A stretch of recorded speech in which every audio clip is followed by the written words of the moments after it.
오늘은 두 종류의 죽음에 대해서, 이날 수요일 날은 좀 기분 나쁜 이야기입니다만 두 종류의 죽음에 대해서 이렇게 교제를 좀 나누기를 원합니다.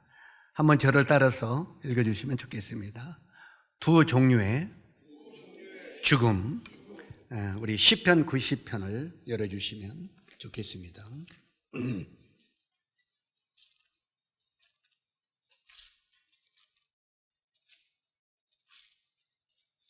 시편 90편 3절부터 12절까지 교독을 하도록 하겠습니다. 시편 90편 3절부터 12절까지 제가 3절을 읽도록 하겠습니다. 주께서 사람을 티끌로 돌아가게 하시고 말씀하시기를 너희 인생들은 돌아가라 하셨사오니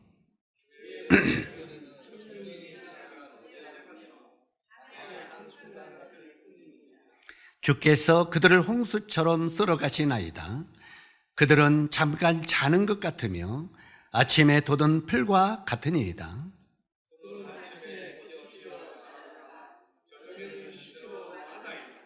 우리는 주의 노에 소멸되며 주의 분내심에 놀라나이다.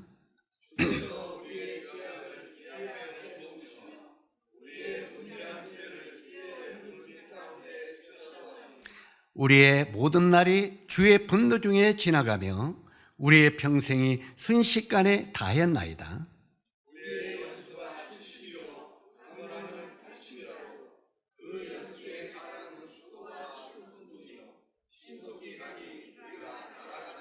누가 주의 노여움의 능력을 알며 누가 주의 진노의 두려움을 알리이까?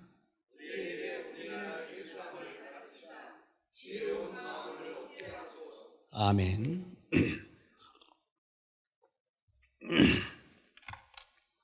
이 시편 90편은 우리가 잘 아는 대로 인생이 뭐냐, 정말 인생이 몇 년을 살다가 가는 인생이냐, 그리고 그 주어진 인생 속에 어떻게 사는 것이 가장 값진 것이냐, 이런 것들을 제시하고 있는 책이 바로 시편 90편입니다. 그래서 오늘은 이 시편 90편을 통해서 물론 여기저기 말씀들을 같이 보겠습니다만 두 종류의 죽음이라는 제목으로 교제를 나누기를 원하는데, 사람은 누구든지 이 세상에 빈손으로 옵니다. 그러나 떠날 때는 빈손으로 떠나는 것이 인생입니다. 우리가 어머니 뱃속에서 응행하고 나올 때 두 주먹을 불끈 쥐고 빨간 망토만 짊어지고 나오죠. 빨간 피의 망토만. 그래서 완전히 빈손으로 이 땅에 태어나서 제가 복음을 전할 때 항상 이런 이야기를 합니다만 응행하고 울잖아요. 제가 모든 사람들에게 뭐라고 웁니까? 하고 질문하면 거의 100% 응행, 아잉, 옹행 이렇게 운다고 그래요. 그래서 제가 아닙니다. 애들이 그렇게 우는 게 아닙니다. 그랬더니 그럼 뭐라고 우네요? 애들이 우는 것은 우리가 귀에 알아듣지 못하지만 나도 애기가 우는 소리 속에 험난한 이 세상에 태어났으니 앞으로는 나도 잡을 거야 이러면서 웁니다. 이 빈손으로 태어나서 이제 이 험난한 세상에 태어났으니 끌어잡지 않으면은 못 먹고 살잖아요. 그래서 잡을 거야 하고 웁니다. 자, 그 잡는다는 소리가 1년을 휘어잡더니 1년 뒤에 뭘 잡았습니까? 돌반지를 잡았죠. 이제 돌이 돌아오면 금반지를 쭉쭉 끼죠, 요즘에는. 바로 1년 동안 잡을 거야 하더니 빨가벗은 어린아이가 돌반지를 몇 개를 잡습니다. 그것 가지고 만족합니까? 만족하지 않죠. 평생을 잡을 거야 하면서 사면서 나이가 이제 70, 80대가 되면은 그때 잡는 것이 뭡니까? 이제 금반지에서 옥반지로, 진주반지로 좀 진급을 해가지고 더 잡습니다. 그러나 일평생 우리가 무엇인가를 끌어잡고 삽니다만 떠날 때는 어떻게 간다고요? 빈손으로 간다고 그랬습니다. 물론 올 때보다는 한 가지 더 가지고 가는 게 있죠. 뭘 가지고 갑니까? 수의한복을 입고 갑니다.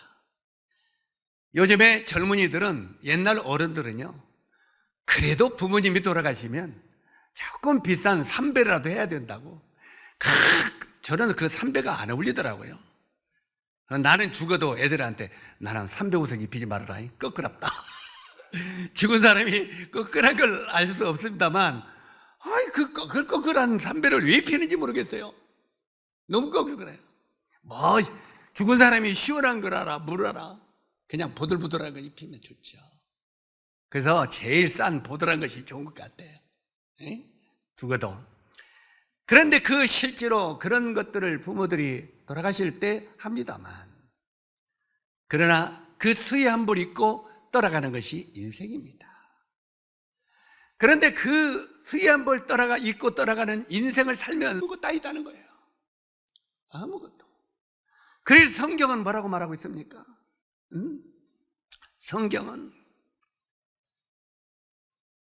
사람이 세상의 모든 부귀를 잡는 것보다는 이름을 잡으라고 그랬어요. 명예를 잡으라고. 세상적인 말도 호랑이는 뭘 남겨요? 가죽을 남기지만 사람은요? 이름을 남겨요.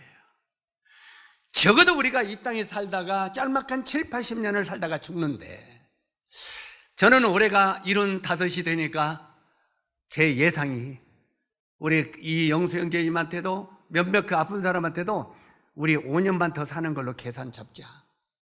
응? 그래서 우리들에게 주어진 5년을 주와 그 나라를 위하여 최선한 삶을 살자. 그러다가 떠나자. 그렇게 약속을 했습니다. 적어도 주님 나라에 갔을 때나 부끄러움은 없어야 되잖아요.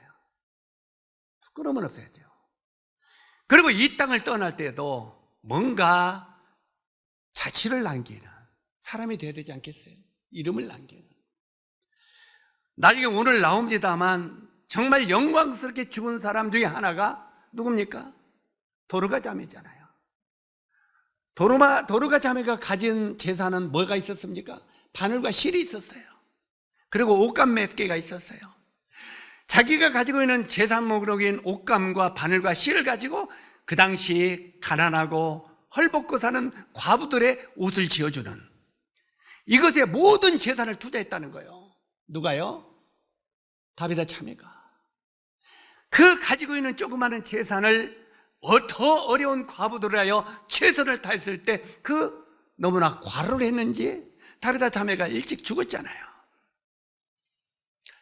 나는 그 성경을 읽으면서 감동이 되는 게, 실제로 그 과부들이 다비다 자매가 해준 그 옷을 보이면서 베드로에게 뭐라고 했습니까?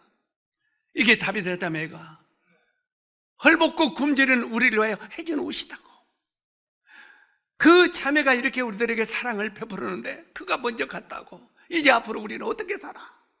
하면서 우는 그 모습을 볼 때, 야, 다비다 자매는 짤막한 인생을 살았지만 아름다운 이름을, 그리운 이름을 남긴 사람이구나. 어때요?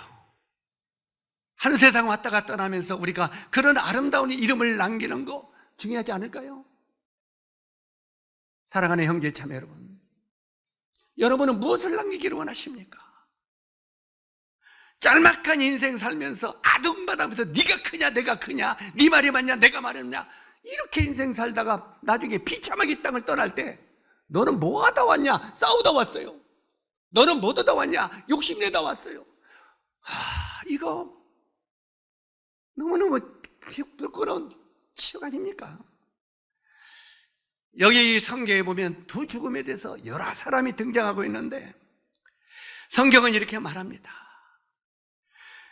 야고보서 4장 14절에 보니까 너희 생명이 무엇이냐? 너희는 잠깐 보이다 없어지는 안개니라. 한번 따라서 하세요. 너희 생명이 무엇이냐? 너희는 잠깐 보이다 없어지는 안개니라. 우리 인생은 안개와 같다는 거예요.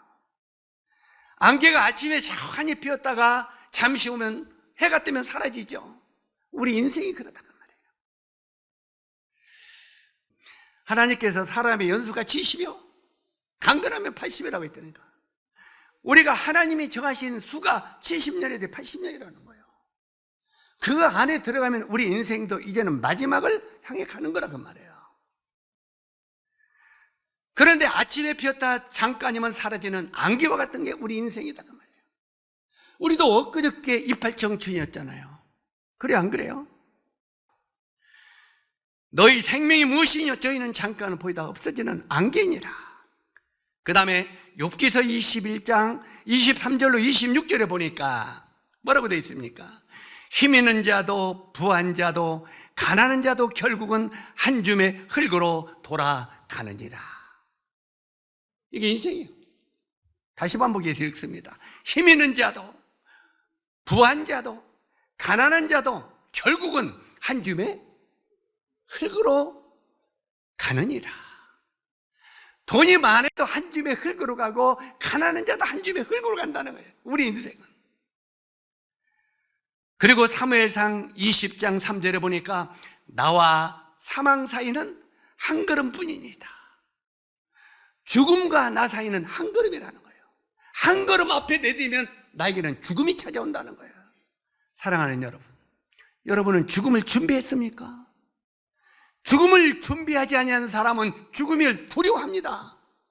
죽음을 준비하지 않은 사람은 죽음이 무섭습니다. 죽음을 완전히 준비한 사람은 죽음을 초월합니다. 성경은 그렇게 말합니다. 나와 사망 사이는 한 걸음뿐이라는 거예요. 한 걸음 앞으로 내대면 나에게도 죽음이 찾아온다는 거예요. 우리 인생이 그런 거다 그 말이에요. 그런데 그냥 그 짤막한 인생 못 잡아먹어서 못 잡아서 못 가져서 그렇게 동바동하면서 살아가는 걸 보면 돼요. 이게 참 웃기는 짓 아니에요? 조금 있으면 죽을 인생들이 그냥 뭐 하나도 더 잡으려고 애동바동하는 그 인생을 볼 때 우리가 얼마나 한심한 사람이냐 그 말이에요. 죽음이라는 예고 없이 찾아오는 것입니다.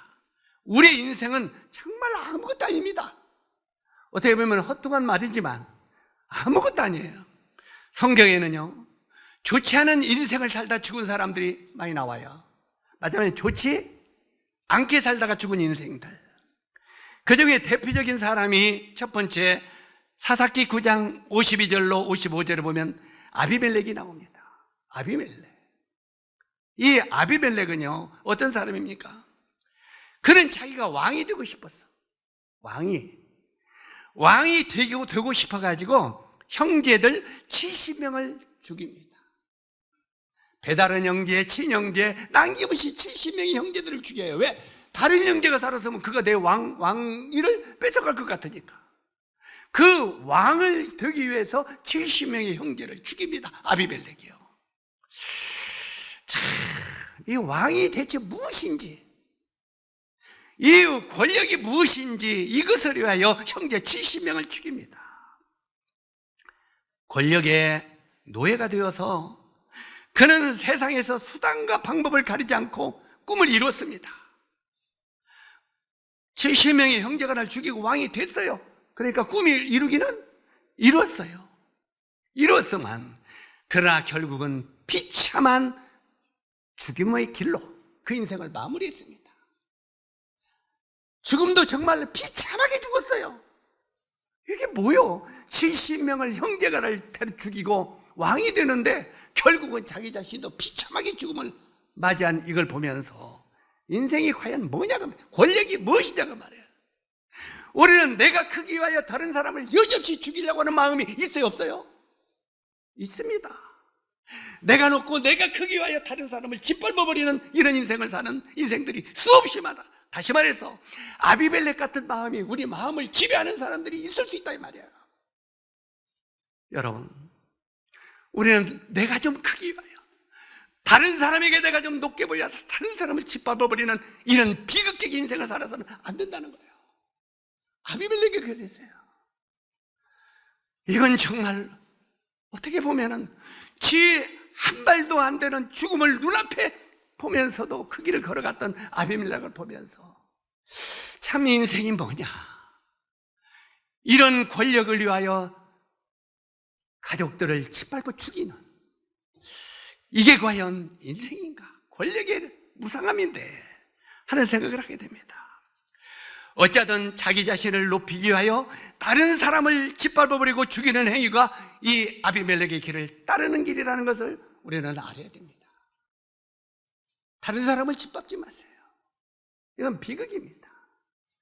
그 다음에 두 번째 사무엘상 2장 29절에 보니까 제사장 엘리가 나오죠. 이 제사장 엘리의 두 아들이 나옵니다. 누굽니까? 홈리와 비느하스가 나옵니다. 이 엘리 제사장의 두 아들 홈리와 비느하스가 나오는데 그들은 아버지 대를 하여 제사장입니다. 제사장, 그 당시 제사장은 굉장히 존경 많은 사람들이죠. 하나님의 일을 대신하는 사람이니까요. 그들은 제사장이었습니다. 그러나 자신의 신분이 얼마나 귀한지도 모르고 하나님을 경히 여겼습니다. 그 제사장의 신분이 얼마나 귀한지도 모르고 하나님을 경히 여겼어요. 하나님을 경히 여기고 방탕생활을 했습니다. 그죠? 방탕생활을 함으로 나중에는 비참한 죽음의 길로 이 형제가 내려갔습니다. 제사장의 본분을 망각하고 사는 사람들이 바로 이 홈리와 비느하스의 자화상이 될 수 있다는 것입니다. 여기 나오는 이 제사장 홈리와 비느하스가 이야기가 나오니까 이건 그때 그 사람들이야? 아닙니다. 하나님은 우리들을 향하여 뭐라고 말합니까? 너희들은 왕같은 제사장들이니라. 맞습니까? 하나님은 우리를 이미 구원시켜서 왕같은 제사장으로 세우셨다고 그랬어요. 그런데 우리가 받은 이 제사장의 직분이 얼마나 위대하고 가치 있는 건가를 망각하고 하나님께 드리는 예배를 패해버리고 짓밟아버리고 하나님께 나가는 걸 막 그냥 경히 여기는 이런 삶을 산다면 우리 자신들도 바로 이 홈리와 비느하스 같은 자화상이 될 수 있다고 하는 것입니다. 사랑하는 형제 자매 여러분, 우리가 제사장임을 믿습니까? 정말 우리가 제사장됨을 믿습니까? 제사장됨을 믿는다면 우리 제사장의 직분을 경히 여기지 마십시오. 이것이 얼마나 고귀한 하나님이 나에게 주신 직분인가를 아시기 바랍니다. 적어도 하나님이 나에게 이런 고귀한 직분을 주셨다면 제사장의 직분을 우리가 충실히 실행하는 것이 하나님을 기쁘게 해드리는 길 아닐까요? 우리는 우리가 제사장이 되었다는 걸 잊지 마시기 바랍니다. 그리고 하나님을 영화롭게 해드리는 그런 삶을 사는 것이 정말 제사장의 본분을 다하는 길일 것입니다. 그 다음에 세 번째 사무엘상 31장 4절에 보니까 사울왕이 등장합니다. 사울왕은요 하나님의 기름을 부은 사람입니다. 사울이 그냥 아무렇게나 왕이 된 사람이 아닙니다. 하나님의 기름을 부음을 받은 사람입니다. 그러나 자기 연민에 빠져버렸어요. 그가 자기 연민에 빠져서 또한 교만해져서 하나님을 대적하고 점쟁이를 찾아갔습니다. 점쟁이. 옛날에 전주에서 어떤 자매님이 하도 뭔 일이 잘 안 풀리니까 친구들이 야 우리 점이나 보자 하니까 한번 볼까 하고 찾아갔답니다. 점쟁이 앞에 가지고 이제 친구들이 하나하나 이제 보니까 흔들어 대면서 보는데 자매가 이제 자기도 생년월일이라고 늦지 않아요. 그 뭐 늦지 않아요. 이렇게 넣으니까 한참 흔들어더니 물끄러미 쳐다보더래요. 점쟁이가. 그러더니 와! 너는 가서 예수의 잘입니다! 그러더래요. 너는 가서 예수의 잘입니다. 저 참 어때요? 용환점쟁이죠? 용환점쟁이는 네가 하나님의 아들인 걸 알고 있어요. 그런데 네가 나를 찾아와? 네가 믿는 하나님 어디다 버리고? 우리 형제자매들은 그러지 마시기 바랍니다. 응? 점쟁이 찾아가지 마세요. 그건 정말 삐끄러운 거예요. 점쟁이가 예수나 똑바로 믿으면 어떡해요? 얼마나 부끄럽겠어요. 그래가지고 막 그 자매님이 나중에 얼굴이 화끈거려가지고 그냥 몸둘 바가 없더래요. 얼마나 화끈해, 부끄러워가지고. 갖고 자매님이 그 뒤에 세 사람이 됐어요. 응? 점쟁이가 참 용하게 잘 맞췄어. 우리가 때때로 여기에 사울이 정말 하나님의 부름을 받은 자인데 교만해져서 하나님을 대적하고 점쟁이를 찾아갔다가 결국은 비참하게 길보산에서 적군의 칼에 맞아 죽었잖아요. 총이 맞았어. 참 이런 사람들의 결론이 비참하게 죽더라고요. 비참하게. 네 번째는 마태복음 6장 14절로 16절에 보니까 가룟 유다가 등장합니다. 우리가 잘 아는 가룟 유다가 누굽니까? 가룟 유다는 예수님의 제자로 부르심을 입은 자입니다. 제자. 예수님의 제자로 부름을 받았지만 물질과 권력을 사모했어요. 우리가 예수님의 제자로 부름을 받지만 우리가 물질과 권력을 사모하면 그 길은 제자가 될 수 없습니다. 형제 자매님들이요, 성경에 하나님의 자녀와 제자는 다릅니다. 하나님의 자녀는 그냥 믿음으로 되는 거예요. 그러나 하나님의 제자는, 예수님의 제자가 되는 것은 내 모든 것을 희생하고 헌신해야 돼요. 그리고 따라야 돼요. 내 것을 내놓지 않고 버리고 따르지 않으면 너희들은 결코 내 제자가 되지 못한다고 말해요. 예수님 하신 말씀 기억하십니까? 너희 형제나 자매나 너희 자녀를 나보다 더 사랑하는 자는 내게 합당치 않거리죠. 자, 이럴 때 어떻게 해요? 난감하겠죠. 실제로 이런 때 우리는 어떻게 신앙의 자세를 취해야 되겠습니까? 얼른 약국에 가서 아니면 집에다 놓은 해열제를 차지할 겁니다. 해열제를 놓고 하나님 앞에 기도해야 될 겁니다. 하나님, 오늘 주일날인데 제가 하나님께 예배드리고 싶습니다. 이 해열제를 이 아이에게 먹이려고 합니다. 이 약을 먹고 이 애가 열에서 떨어지게 해주십시오. 그래서 제가 주님께 예배드리는데 부족함이 없도록 나를 도와주십시오. 주님이 낫게 해주겠어요? 안 낫게 해주겠어요? 100% 낫게 해줍니다. 물어볼 것 없이. 그 시로 그 병이 떠나니라 합니다. 맞으면 서령 믿음이 있으면 해열제를 안 먹어도 떨어집니다. 그러나 그것은 그냥 허공에 있던 믿음을 잡으라고 하는 소리 같으니까 해열제 먹이십시오. 그리고 이걸로 떨어지게 내가 예배드리는 게 우선이니 주여 도와주십시오. 이렇게 하는 게 그리스도인의 자세입니다. 그렇지 않겠어요? 그래요, 안 그래요? 근데 우리 애기 열나니까 나 교회 예배 못 드려요. 나 예배 못 드려. 그러면 누가 높아요? 애가 높아요? 주님이 높아요? 애기가 높으죠. 그럴 때 하나님이 네가 나보다 네 새끼를 더 사랑하냐? 오늘부로 내가 네 새끼 데려가겠다. 나보다 더 사랑하는 네 애기를 데려가겠다. 자, 그러면 어떻게 되겠어요? 그러면 그때다 하나님 안 됩니다. 내가 다시는 안 그럴게요. 그럴 수 있겠습니까? 적어도 우리의 믿음이 무엇이며 어떻게 하나님을 경외하는지는 알아야 됩니다.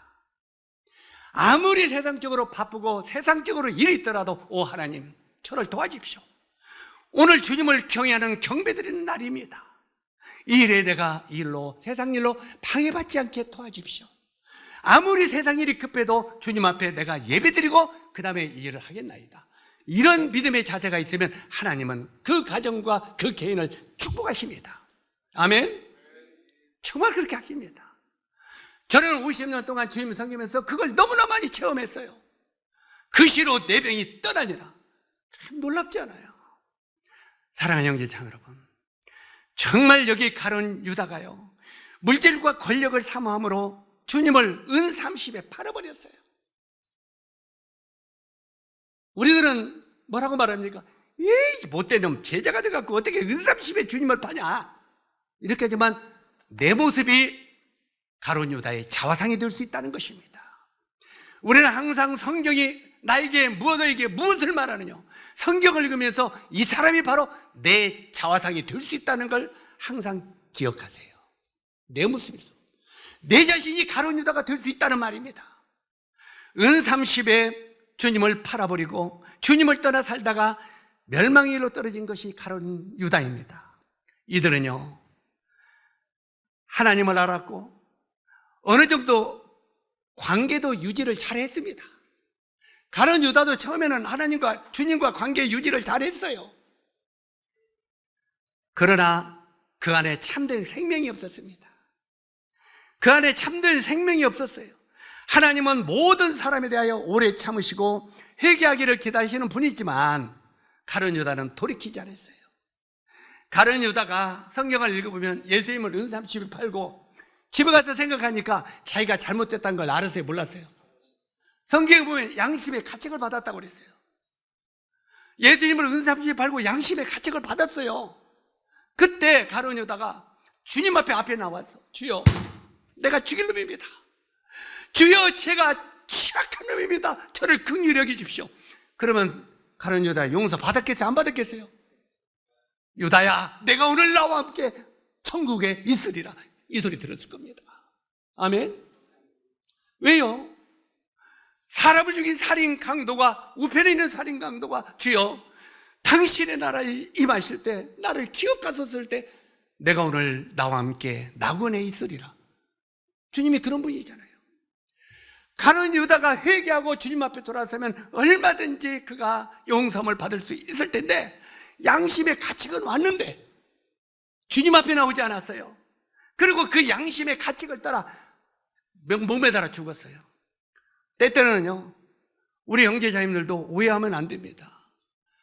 그냥 내가 양심을 따라서, 내 양심을 따라서 천만에요. 우리 양심은요, 하나님을 기쁘게 못 합니다. 우리 양심이 괜찮은 것 같아요? 아니에요. 가룟 유다도 자기 양심에 가책이 왔어요. 그러나 하나님 앞에 안 돌아갔어요.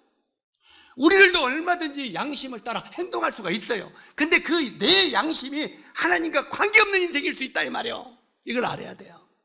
그냥 내 양심이 이렇게 바른 것 같으면 하나님도 좋다고 하겠지. 아니에요, 착각이요. 내 양심과 하나님의 뜻은 다른 거예요. 그래서 우리는 내 생각을 다 버리고 하나님 앞에 주여, 제가 정말 형편없는 사람이다. 저를 긍휼히 여기십시오. 이렇게 했다면 가룟 유다도 은혜를 받을 수 있었을 것입니다. 결국은 정말 회개하고 돌이기를 주님은 기다렸지만, 또 나중에 보니까, 이 말은 오늘 하려고 하는 내용 하지만 제자들도 참 신사적이더라고요. 내가 제자였다면요, 가룟 유다고 다른 여자 나중에 봤으면 저 나쁜 놈 잘 죽었다 그랬을 거예요. 저 같으면 그랬을 거예요. 근데 제자들은 뭐라고 했습니까? 한번 따라서요. 그는 자기 길을 걸어갔나이다. 자기 길을 걸어갔다. 참 제자들의 인격도 대단하다. 많이 주님을 닮았구나. 이런 걸 배우게 됐습니다. 어찌하든 가룟 유다는 결국 무서운 징계를 당하거나 사망의 길로 결국은 떠나버리고 말았습니다. 이제 가치 있는 죽음을 당한 사람 몇 사람을 또 조명해 보기를 원합니다. 시편 116편 5절에 보면은, 한번 따라서 하세요. 여호와께서는 성도의 죽는 것을 귀히 보시는도다. 성도들이 죽는 것을 주님께서는 귀중하게 보신다는 거예요. 그런데 어떤 성도들의 죽음을 하나님이 귀중히 보십니까? 바로 우리가 첫 번째 아벨입니다. 아벨 잘 아시죠? 아담과 하와의 첫 번째 아들 아벨입니다. 실제로 이 아벨은 정말 빨리 죽었습니다. 그런데 히브리서 11장에 보니까 뭐라고 되어 있습니까? 아벨은 죽었으나 오히려 믿음으로 말하느니라. 아벨이 죽었어요, 안 죽었어요? 죽었어요. 그런데 그 믿음은 살아있어요, 죽었어요? 살아서 지금도 말하고 있다는 거예요. 우리가 때때로 이 믿음으로 사는 삶을, 아벨의 이야기를 많이 하잖아요. 아벨은 죽었으나 오히려 믿음으로 말하느니라. 적어도 우리가 젊은 날 이 땅을 떠나더라도 믿음이 무엇인가를 사람들에게 증가하면서 떠나가는 사람이 되면 멋진 사람 아니겠습니까? 예? 저 형제는 정말 믿음으로 살다가 믿음으로 죽었다. 이런 소리 들었으면 얼마나 좋겠습니까? 아벨은 그랬습니다. 아벨이 젊은 나이에 형에게 돌에 맞아 죽었어요. 죽는 건 비참하게 죽었죠. 형에게 돌에 맞아 죽었으니까. 그러나 그는 하나님이 받으시는 예배가 무엇인지, 어떤 것이 참된 믿음인지를 가르쳤습니다. 짧은 생애를 살다 갔지만 아벨은 믿음의 자취를 남겼다는 말이에요. 믿음의 자취를. 우리 사랑하는 형제 자매들도 믿음의 자취를 남기다가 떠나갈 수 있는 성도들이 있으면 좋겠습니다. 전부 다 믿음의 자취를 남기다가 떠나가는 성도들이 되면 얼마나 아름다운 인생을 살았다고 말할 수 있겠습니까? 두 번째, 스데반입니다. 스데반인데 사도행전 8장 2절에 보니까 경건한 사람들이 스데반을 장사하고 크게 울더라, 이렇게 되어 있습니다.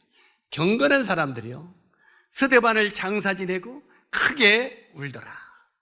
스데반은요, 우리가 잘 아는 대로 젊은 나이에 예수님을 증거하다가 돌에 맞아 죽었습니다. 그렇잖아요. 젊은 나이에 예수님을 증거하다가 돌에 맞아 죽었어요. 그러나 그의 죽음은 많은 사람의 믿음을 강하게 해줬어요. 너무 강하게 해줬어요. 스데반의 죽음으로 말미암아 굉장히 많은 사람의 믿음이 강해졌어요. 죽음을 초월하는 부활의 소망을 사람들에게 또한 남겼습니다. 스데반은요, 부활의 소망인지 이걸 남겼어요. 그는 살아서 움직이는 표적이었어요. 왜요? 그가 돌에 맞아 죽을 때 한번 그 현장을 생각해 보세요. 지금 돌들이 날아가서 머리서부터 발끝까지 깨져가지고 피가 온몸을 뒤덮여서 그냥 보기 흉측한 사람이었을 거예요. 그렇지 않겠어요? 근데 그는 눈은 어디를 향하고 있었어요? 하늘을 향하고 있었어요. 하늘 들으면서 예수 그리스도께서 하나님 우편에 서신 것이 보이는 도다 그랬어요. 예수 그리스도께서 보이는 천국이 보인 거예요. 이게 부활의 소망입니다. 그 하늘나라의 영광이 보인 거예요. 그걸 보니까 거기에 뭐라고 기록이 되어 있습니까? 스데반의 얼굴이 천사의 얼굴 같았더라. 아멘. 우리가 현장에서 보는 스데반은 머리에서부터 발끝까지 피투성이가 됐어요. 그런데 사람들이 그 얼굴이 천사와 같았더라, 이렇게 되어 있어요. 어디를 봤기 때문에? 하늘을 바라보기 때문에. 사랑하는 우리 형제 자매 여러분, 우리가 입으로만 주님 오심 임박한 마지막 때라고 하지 마십시오. 말로는 주님의 오심 임박한 마지막 때라고 하면서 삶은 세상적으로 살아가는 것이 무슨 주님을 기다리는 삶입니까? 적어도 스데반 같이 따라갈 수는 없지만, 스데반 같은 믿음은 없을 수 있었지만, 그래도 우리가 때때로 어렵고 힘들 때 눈을 들어 하늘을 볼 수 있는 믿음이 있었으면 좋겠습니다. 우리 소망은 땅에 있는 게 아니고 하늘에 있다. 눈을 들어 위를 보십시오. 그러면 나에게 처해진 모든 형편이 편해질 것입니다. 우리 형제 자매님들이 눈이 계속 땅에 있으면요, 우리 환경과 어려움이 절대 편해지지 않습니다. 땅에 있으면요, 우리 눈과 모든 생각이 땅에 있으면 날마다 아이고 짜증나, 이것뿐이 없어요. 왜? 스데반처럼 두드려 맞아서 피 흘리는 고통뿐이 없잖아요. 그러나 눈을 들어 하늘을 볼 때 그 얼굴이 천사와 같았더라. 사랑하는 우리 형제 자매 여러분, 정말 세상을 살면서 적어도 하루에 한 번쯤은 하늘을 보시기 바랍니다. 그러면서 나의 소망은 저기 있는데, 내가 언제 이 땅을 떠날지 모르지만 내가 저곳에 가는데, 하나님, 제가 오늘도 승리의 삶을 살 수 있도록, 모든 성도에게 유익을 끼치는 삶을 살 수 있도록 도와주십시오. 하늘을 보면서 그렇게 기도 한번 하십시오. 그러면 우리 삶이 평강이 오게 될 것입니다. 스데반이 그랬으니까요. 자, 우리가 이 스데반을 보면은 한 가지 또 배울 것이 있는데, 스데반이 그 사도행전을 보면 설교하죠. 설교가 무슨 설교를 합니까? 연대기 설교합니다. 아담과 하와의 그 천지창조부터 시작해서 십자가의 죽음과 부활까지 쫙 연대기적 설교를 합니다. 내가 그 성경을 읽으면서 이야, 스데반이 대단한 사람이구나. 그는 그냥 연대기적 창세기서부터 주님의 죽으심까지 줄줄이 읽는 사람이구나. 참 스데반은 성경을 정말 통달한 사람이구나. 거기에 보지도 않고 쫙 설명하잖아요. 여기 볼 때 많은 사람들을 믿음이 강했을 뿐만 아니라 연대기 그것을 통달했기 때문에 이렇게 멋진 설교를, 성경 전체를 통달한 설교를 그들에게 쫙 하면서 돌에 맞아 죽으면서도 그 설교를 합니다. 저는 이 스데반을 보면서 그 내용들을 이렇게 묵상하면서 무슨 생각이 오냐면, 연대기적 성경을 통달한 사람은 어떤 주제의 제목을 지어도 줄줄줄 메시지가 나올 수 있겠구나.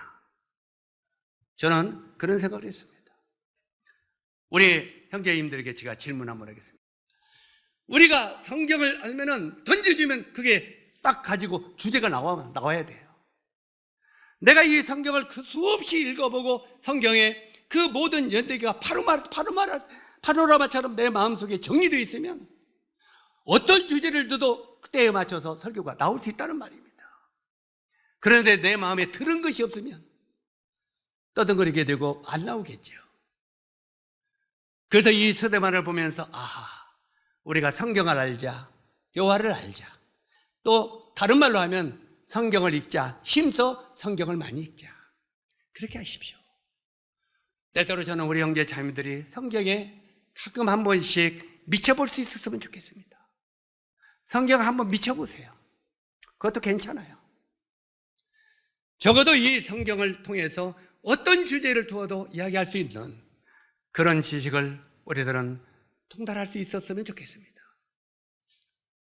오정하면 저 같은 경우에도 제가 자랑하는 건 아니지만 이번에 네팔에서 3월 3일부터 일꾼 수양회를 하는데 하도 네팔에 가서 설교를 많이 해서 할 말이 없어요. 그래서 이번에는 제가 두루바 형제에게 던졌습니다. 그냥 너희들이 주제를 정해서 던져주라. 그러면 형제들이 주는 주제를 가서 이야기하지마. 그랬더니 어제 회를 해가지고 오늘쯤 보내준다는데 아직 안 보냈어요. 이제 그 주제를 주면 그걸 가지고 메시지를 준비해야죠. 18시간이니까 거의 20시간 주제 설교를 해야 됩니다. 어쨌든 간에 여기서 우리가 이 스데반을 보면서 얘가 주님을 많이 배웠구나, 주님을 많이 알고 있구나, 이런 생각을 하게 됩니다. 그렇기 때문에 스데반은 죽을 때도 조금도 두려움 없이 그 엄청난 핍박과 돌 맞아 죽으면서도 천사 같은 얼굴로 바뀔 수가 있었다는 거예요. 죽으면서까지도 죽음과 부활을 바라볼 수 있다는 거예요. 적어도 우리 형제 자매님들도요, 적어도 마음속에 예수 그리스도의 십자가 죽음만 보지 말고 부활의 영광의 나라도 믿음으로 볼 수 있는 성도들이 되었으면 좋겠습니다. 그리고 어려움을 극복해 나갈 수 있는, 천국을 바라보면서 극복해 나갈 수 있는 성도들이 되었으면 좋겠습니다. 그 다음에 다비다입니다. 사도행전 9장 36절에 보니까 요바의 다비다라는 이 하는 여제자가 있으니 선행과 구제하는 일이 심히 많더니. 자, 이것은 아까 설명했기 때문에 좀 반복하지 않아도 되지 않을까요? 다비다는 자기가 가지고 있는 돈이 많은 것이 아니었습니다. 바늘과 실과 옷감이 좀 있었습니다. 이것이 그가 가지고 있는 전 재산입니다. 그런데 자기가 가지고 있는 전 재산을 가난한 과부들을 위하여 그들을 위하여 봉사하고 투자했다는 거. 그렇게 살 때 많은 과부들이 그 다비다의 죽음을 정말 아쉬워하고 그리워하는 이런 사람이 되었다는 것입니다. 사람이요, 이 세상에 무엇을 잡으려고 열심히 노력하고 잡은 것을 지키려고 애를 써도 결국은 병과 한숨만 남는 것입니다. 그리고 소유를 지키지도 못하고 결국 써보지도 못하고 죽는 게 인생이라는 거예요. 우리가요, 버는 것을 써보지도 못하고 죽는 게 인생입니다. 그러나 그거 죽으면, 반지 찌고 죽으면 내가 배운 게 그거잖아요. 빨리 빼. 새끼들은 빼라고 그런 거예요. 반지 하나 못 가져가는 게 인생이에요. 정말 이렇게 빈손으로 떠나가는데 우리에게 주어진 짤막한 인생 동안 사람들에게 그리움의 자취를 남길 수 있는 그런 사람이 되었으면 좋겠습니다. 적어도 우리 형제 자매들이 내가 이 땅에서 떨어져 죽으면 사람들이 나를 얼마나 그리워할까? 이 다비다의 반절 정도는 그리워할까? 이거 한번 생각해 보면서 살았으면 좋겠습니다. 적어도 성도들이나 아니면 세상 사람들이 아이고 용주 잘 죽었다, 에이 귀찮게 하더니 잘 죽었다, 이런 소리는 안 들어야죠. 그건 정말 비극이죠. 저 사람 잘 죽었다. 그리고 이스라만한 인생을 살아도 죽었는지 안 죽었는지 관심도 없습니다. 그러나 수많은 사람들에게, 성도들에게 그림의 자취를 남길 수 있는 이런 인생을 살아가는 것은 곧 성공의 인생을 살았다고 말할 수 있습니다. 우리가 시편 84편 9절에 보니까 이런 말씀이 있습니다. 악인의 장막에 거하는 것보다 하늘나라 문지기가 좋사오니. 아멘. 한번 따라서 하세요. 악인의 장막에 거하는 것보다 하늘나라 문지기가 좋사오니. 우리가 이 말씀 잘 읽잖아요. 그런데 이 내용은요, 이런 고백은 하늘나라 영광과 부활의 소망을 아는 사람만이 할 수 있는 고백입니다. 하늘나라의 영광을 알지 못하면 이 말 함부로 고백하면 안 돼요. 영광을 알 수 있는 사람만이 할 수 있는 고백입니다. 주님은 제자들에게 얻은 것을 기뻐하지 말고 너희 이름이 하늘나라 생명책에 기록됐음을 기뻐하라 하고 말하고 있잖아요.